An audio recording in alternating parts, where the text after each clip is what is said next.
Hello, this is part 2 of the video. There was one before this. If I don't cover all of these references in this scripture, please go to part 1. It says Romans 1:26. Is it possible we've had it wrong? So what I'm going to do now is I'm going to look at Romans 1:27 and 28. The first part dealt with women having sex with women. That's what we think the conservative view of that is. Please watch that. I don't believe there's evidence that that's what that verse says. So, tiny history. Gosh, this is just in case you don't watch the other video. Paul is writing this. He's in Corinth. He's writing it in between 54 58 AD. He's writing it into the church in Rome. It's 25 years after the death of Jesus. 1 million people in Rome. Time between Caligula and Nero. Not a good time. Not full of family values, certainly. And it's a city of about 1 million people, and it's 1,500 miles from Jerusalem about. And he's hearing about these problems in the church in Rome, the Christian church in Rome. And he writes a letter, and he hands it to a woman, and he has her deliver it to Rome. He's not going to get there for another 5 years. So what's happening in Rome is you've got the Jews, you've got the Jewish converts, and you've got the Gentile converts. The Jews and the Jewish converts were fighting so much that the Caesar of Rome issued this edict in 49 saying, all Jews, all of you, get out of town. All you do is make trouble. So he evicts them. I'm sure not all of them left, but just think of this. So you've got these new pagan converts 25 years after the death of Jesus. They're trying to figure it out. They have this pagan, idolatrous background, and now their mentors have left town. That's a really difficult situation to be in. So they have made some kind of profession or confession of Jesus, and now they're falling back into their old stuff. They're falling back into going into the temples and having sex with men dressed as women, as goddesses, and men having sex with women in the temples, all with the intent to get what they want. And they're doing it the way they've done it for centuries. They're doing it the way their family's always done it. And they're now sliding back into idolatry. And there's one thing God says: don't put another God before me. And that's exactly what's happening. They've made a confession, and now they're sliding back into idolatry. So I believe this is the issue that's being spoken of here. Not homosexuality that we see today, same-sex loving, monogamous relationships. I don't think that's what we're seeing in this passage of Scripture. So here we will read it, or I will read it. So there you go, starting at 27. In the same way, the men also abandoned natural relations with women and were inflamed with lust for one another, and men committed indecent acts with another man and received in themselves the due penalty for their perversions. So what are these, what does that word natural and unnatural mean? What do these words mean? It would have been natural for a man to have coitus sex with a woman. Within the Hebrew culture, it was not at all natural, nor was it acceptable for a man to have sex with another man. We see that a lot more predominantly within the Roman culture. So the Gentile converts in Rome would have been accustomed to that. We see it. We see men of power having sex with their slaves, or men of less power.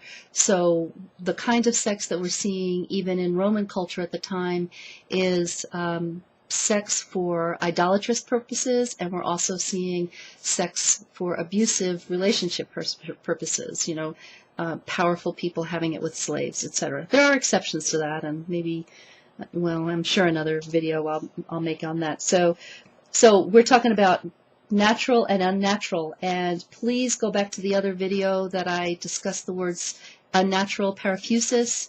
What is unnatural? When people do unnatural things, it's what's out of the realm of ordinarily expected. And in Romans 11:24, Paul says that even God does something unnatural, and clearly that's not sinful when he grafts the Gentiles into the Jews.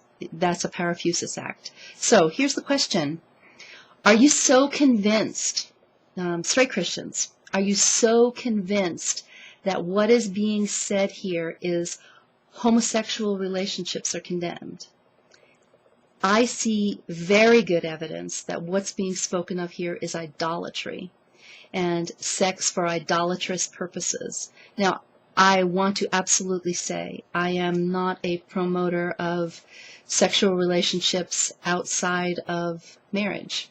But the reality is that we have not allowed the gay community equality of marriage. So that's an issue. That's an issue.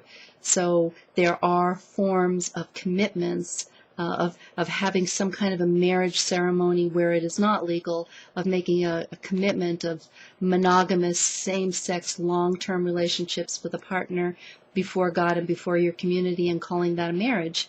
I mean, that's the best somebody can do. Gosh, then that's the best they can do. But when you tell somebody, when a society tells somebody that they're not valuable and they're not equal and that they don't have the rights to the protection of marriage, you're just going to get some skewed behavior going on when you tell anyone they're not valuable. You can invalidate a straight person. And yeah, go ahead and watch that behavior. I mean, you could have watched my behavior for years. It wasn't exemplary. So, and I also do believe that people say it's only a piece of paper, but goodness, that piece of paper has kept me on the straight and narrow sometimes when it has been difficult to be married. So please don't look at the gay community with a condemning eye. We have set up things within our society that do not allow them to enter legally into long-term committed relationships. So I just would like you to consider that maybe these verses are not about same-sex monogamous relationships. They're really about sex acts that were done in the temples in effort to buy favor from gods. It's all about idolatry. So Romans 1:27 and 28 is about idolatrous and idolatry, and it's not about homosexuality. And I would just want to give you that insight that gay, lesbian, transgender, bisexual Christians, this is the view that they see, and I see that there is validity in it. I certainly do not see that this is about homosexual relationships that I see in the modern world. I know probably 800 gay Christians, and I see really good behavior and long-term committed relationships within that group that I know. So this is a very difficult topic, to take the three most hot verses in the Bible used against the gays coming into the churches with equality to do any kind of justice to it in 10 minutes it's very much impossible. But maybe I've presented that there is another option, and that this is about idolatry, and it's not about homosexual, same-sex, loving relationships. So contact information's at the end. There'll be more videos. Maybe this one will be more clear on another video because, gosh, 10 minutes, not enough time. Thank you.